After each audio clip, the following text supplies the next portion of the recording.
আসসালামু আলাইকুম, সবাই কেমন আছেন?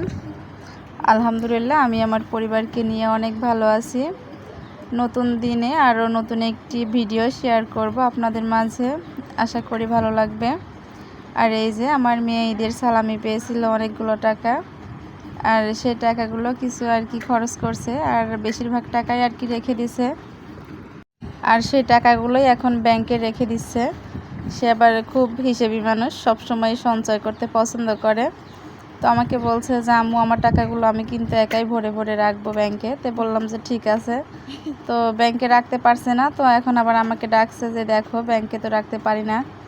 তো এখন আমি আবার একটু সাহায্য করছি, দুই মা মেয়ে একসাথে ব্যাংকে টাকা ভরছি। আর আমার তিনটা সন্তানের তিনটা ব্যাংক, মাহিমবাবুর ব্যাংকে মাহিমবাবু রেখে দিছে সে অনেক আগেই। আর এইটা হচ্ছে মিমিয়ার ব্যাংক। এখনও যারা লাইক দেননি, লাইক দিয়ে ভিডিওটি কন্টিনিউ দেখার অনুরোধ রইল। আমার আর আমার মেয়ের মতো কার কার ব্যাংকে টাকা রাখতে খুবই ভালো লাগে, প্লিজ কমেন্টে বলবেন। আমি আজকে বেশি বড় ভিডিও করিনি, ছোট ভিডিওই করছি। দেখা যায় যে আমার অনেক আপুরা, আমি আগে 10 মিনিট 12 মিনিট এরকম ভিডিও দিতাম, দেখা যেত যে এভারেজ ভিউ ডিউরেশন অনেক কম আসতো। তো এখন সেই জন্যই 5 মিনিটের ভিডিও দিছি। তো ভিডিওটি যারা দেখবেন, আশা করি সম্পূর্ণ ভিডিওটি দেখবেন। আর যদি না দেখেন তাহলে আমার ভিডিও দেখার প্রয়োজন নেই। আসলে আমি কথাটা রাগ করে বলছি না, তো আসলে ঠিক কথাটাই বলছি। কথাগুলো বলছি আসলে আমার মনে খুব কষ্ট লাগছে। তো একটা ভিডিও থেকে দেখা গেছে 1 ঘন্টা 2 ঘন্টা এরকম ওয়াচ টাইম আসে। আসলে এইভাবে ওয়াচ টাইম আসতে থাকলে তো কিছুই হবে না। আর এই যে আমাদের গাছের কদম ফুল, অনেক সুন্দর ফুল, অনেকগুলা হয়েছে। দেখা গেছে যে আমরা আসলে ওইভাবে পারি না। আর এই যে পেরে এই বাবুটা আর কি নিয়ে যাচ্ছিল, তো আমি একটু ডাক দিয়ে বললাম যে একটু দাঁড়াও, আমি একটু ভিডিও করে রাখি। আসলে আমি ছেলেটাকে চিনি না, তারপরে বললাম যে একটু দাঁড়াও। তো 2-3 জন ছিল, 2 জন চলে গেছে আর কি, আর এই বাবুটাই রয়েছে। তো ডাকলাম আর চলে আসলো। তো বললাম যে দাও আমি একটু ভিডিও করি তোমাকে। তো ভিডিও করার পর সে আবার বলছে দেখি আমার ছবিটা কত সুন্দর হয়েছে। এই যে আমগুলা কিন্তু খুব মিষ্টি ছিল। আর এই আমগুলো আর কি এক ভাই গিফট করছিল, তার বাড়ির আম। তো আসলে গিফটের জিনিসটা যেমনই হোক না কেন, তারপরেও আলহামদুলিল্লাহ। অনেক মানুষ আছে দেখা যায় যে গিফটের জিনিসকে সবসময় ছোট মনে করে, তা আমি মনে করি যে না, তিনি যেহেতু আমাকে খুশি হয়ে দিয়েছে, আলহামদুলিল্লাহ, ওই আমার কাছে অনেক বড় পাওয়া। আর এই যে আমার ছোট বাবুটা সব সময় ঝামেলা করবে, সব কাজে ঝামেলা করে।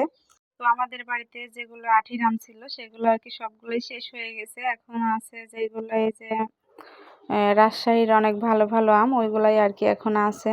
তো 3 গাছে আছে ওই আমগুলা। তো সবার দাওয়াত রইল আম খাওয়ার জন্য, সবাই চলে আসেন। আসলে আমাদের গাছের আম ওইভাবে আমি পাড়ার সময় ভিডিও করতে পারি না, ছোট ছেলে মেয়েকে নিয়ে সারাদিন ঝামেলা করি। আর এই যে আমার ছোট বাবাটা, সে অনেক দুষ্টু। বৃষ্টি হচ্ছে, সে বের হতে পারছে না, আমি দরজা আটকিয়ে দিছি। আর এই যে সে হাত দিয়ে দিয়েই পানি নাড়ছে, খুবই দুষ্টু হয়ে গেছে। ছোট বাবাটাও বড় হয়ে যাচ্ছে মাশাল্লাহ। আর 3 জন মিলে সারাদিন বাড়িতে ঝামেলা করে। আর তারপরেও আলহামদুলিল্লাহ আমি অনেক ভালো আছি। আর এই যে ছোট বাবুটা একটু অসুস্থ, ওর গায়ে ঘামাচির মতো কি যেন বের হয়েছে, তো ওকে নিয়ে আর কি ডক্টরের কাছে গেছিলাম। সবাই আমার ছেলের জন্য দোয়া করবেন, আল্লাহ তাআলা যেন তাকে তাড়াতাড়ি সুস্থ করে দেন। আর এই যে ওর বাবা, আসলে বাবারা অন্যরকম একটা মানুষ। দেখা যায় যে যেদিন ওর বাবা থাকে না, একটু বাইরে থাকে, কি দেখা যায় যে হাটের কাজে ব্যস্ত থাকে, কি কলেজে থাকে, সেদিন যদি বাজারে যাই ওদেরকে নিয়ে আমি, তো আসলে আমি বেশি কিছু কিনে দেই না। দেখা যায় যে একটা চিপস কিনে দিলেই ওই এনাফ, আর বেশি কিছু কিনে দেই না, আমি নিয়ে চলে আসি। কিন্তু ওর বাবা যেদিন দেখবে যে না আজকে আসছে, তো সেদিন ব্যাগ ভর্তি করে সব কিছু কিনে দিবে। তো আসলে বাবারা এই রকমেরই হয়। তো মাঝে মাঝে আমার ছেলে মেয়েদেরকে দেখে আমার অনেক ছোটোবেলার স্মৃতিগুলো মনে পড়ে যায়, তখন আমার অনেক খারাপ লাগে। আর এই যে আমার ছেলে মেয়েরা লজেন্স ভাগাভাগি করছে, তো ভাগে মিলল না জন্য আমি 3টা ভাগ করছি, ওরা শুধু ঝামেলা করবে জন্য আমি রাইয়ান বাবুর ভাগটাও করেছি, যেহেতু রাইয়ান বাবু খাবে না তারপরেও। আর এই যে মাছ চচ্চড়ি করছি পটল দিয়ে, শাশুড়ি বাড়িতে নাই, একটু ঝামেলা, সেই জন্য মনে করলাম যে গ্যাসের চুলায় রান্না করে ফেলি। আর এই যে তো সবাই আমার ছেলে মেয়েদের জন্য দোয়া করবেন, আল্লাহ তাআলা যেন তাদেরকে সুস্থ সবল রাখে। তো আজকের মতো এখানেই বিদায় নিচ্ছি। আল্লাহ হাফেজ।